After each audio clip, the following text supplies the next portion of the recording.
Eechadee bitaa. Maaloo gati kristaan deeme bee. Ani kan jedhu gizee hunda nageetu ijoollee dhaabisuu waan lafa buusne gizee hunda ganama baatee bataskaana yoo deemne sojumaan deemnee waaqa kadhannan jenne. Miti warra tolufaa afurtamaarra jedhanii achi naqee ture. Kanatti jedhu kanatti ana moo kanatti jette taa mana kanatti si immoo ana dirsi. Amma seeniti ijoollee dhabaanuma dhiigni lafa bu'e kana hojjedhu. Tole yaa ta'u bakka kama naqasati kristaan deeme. Bataskaanuma deemti bataskaana silaa jidduu kana dhungatamu jenne. Teenyet waliin dubbanne anis maal afaan Oromootiin bataskaanni kun wani taa'etu wannoon jedhu kan nuti shiinne jala lootee deemteetu ijoolleedhaan atti kakaasaa jirti manatti. Hoole ijoolleedhaan anoon deemina dhoowwa itti maalan godha. Daafimee waa tokko godhe maal ganama baatee hankaattu. Keessiin Oromoon jiru jedhanii nuti asii kunoo dhiiga lafa buusne falannaga inni achiin iyyiiti asiin iyyiiti re'uma iyyiitu tanan qala reeta kan hin jedhee amma waa tokko waanumti jidduu kanaan waanumti maal keessiin Oromoon jiru waaqni nu naga'u jedhanii nu keessiin qabnu Oromoodha. Maal moo godhinaan jedhan maa betekristaan deemta dama betekristaan deemee dhufe silaa achis na dha'uuf moo kan mana kanaa gudii. Maal inni gudii si kan gudii baatu gudumti jiru maal mana kana keessa gudii guddaa sirraa jira. Ijoolleen eessa deema? Mana barumsaa dhaqan. Mana barumsaa amma waan nuti tokko niititti nana mana kanaa keessatti nan gubii. Maal immoo gudii wannoo kee kana aarsi taachi fiddeeto ejersa aarsina kanaan booda maal inni waan tokko kan inni mana keessa ijoolleen orfanoo. Maal godha kaayesi deemu? Kaayesi deemu maal jechuun? Niititti mana kana fayyaa qabdu moo'e tolee ilma taata maal inni hunda qabatu. Maal isaanii waan taatan? Maal kun meeqoo taata? Maal taatan? Maal asitti rakkachaa jira kun? Maaliif maal niitittuma mana kanaa. Kota mee taa'ame maal isin ilaala? Maali jirana kota ta'a. Mee taa'ame atis mee taa'ame. Maal inni mee rakkoon keessa? Kota taa'ame maal inni rakkoon keessa maa waliin galtan? Maal waliin galle gubadhe ganama gubaatu galgala isuma tuna guba jidduu kana.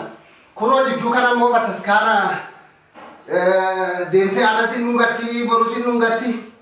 Ani deemee dhungachuu hin danda'u ishee bichaadha. Yoo deemnee sochumaan deemnee waaqa kadhannee beekaa dhunganna jenne taabota na jala baatee ganama deemtee ijoollee danda'ee malatti kakaasaa jirti amma jidduu kana. Mee kana isin oduu mana keessaan ta'e maal jettu? Hoo dhunganne waaqni maali? Qeessiin Oromoon jiru achi deemtee isaa garaan aarii jira. Mee akkasumatti ilaalla. Maa waliin deemtanii afaan keessanii waaqa kadhattanii deebitanii dhuftanii buna keessan danfiftanii ijoollee keessaniif qursii laattanii maa inni sagalee ollaas maa jeektu ufis maaf jeektu maa waliin galtanii maal taateeti? Ganama na betekristaan deemi achi deebiin warra du'aa jira achi naqee maleessa naqee gunnaqne ollaadha waan ta'eef walii gargaaruunis jira idirii keessa hojjechuun jira kanaaf malee. Idirii hojii idirii deemte? Maal abbaa baluu atis yookaan isheen dodeemsu sittimtee yoo deemte atis maaliif isheen hubattu? Abbaa jaalaa kiyya wanni isin wanni beekni tokko jira. Jidduu kana daa'imummaa dhalchuudhaan dandeenyaan ganamas kaatee bataskaana galgalas bataskaana deema boruu jetti. Namni nyaatee yoo dhuge waan baay'atu mana keessa isin sirratame. Har'a bakkee kanatti yoo numne asii deemtee asii waan gullallee dabartee bataskaana achi sana nuga kan asii kan mucaa kan kunoo as kunoo barri keenya duratti bataskaana asii kan mucaan Oromoo kun maal kan aadaa keenya duudhaa keenya uffata keenya miidhamne hodhannee kadhan har'aan booda asitti dhumnaan dhume ta'uu baanna kootota ishii baattee qabattee narraa baatu bakka anis kan akka xiyyaatan barbaadadha ani gubadhee jira keechi kiyya baay'ee dhokse waggaa dheeraa dhokseefii jira. Amma barii taa'e immoo duraan irra guyyaa sadii afurtu utaattiyyuu.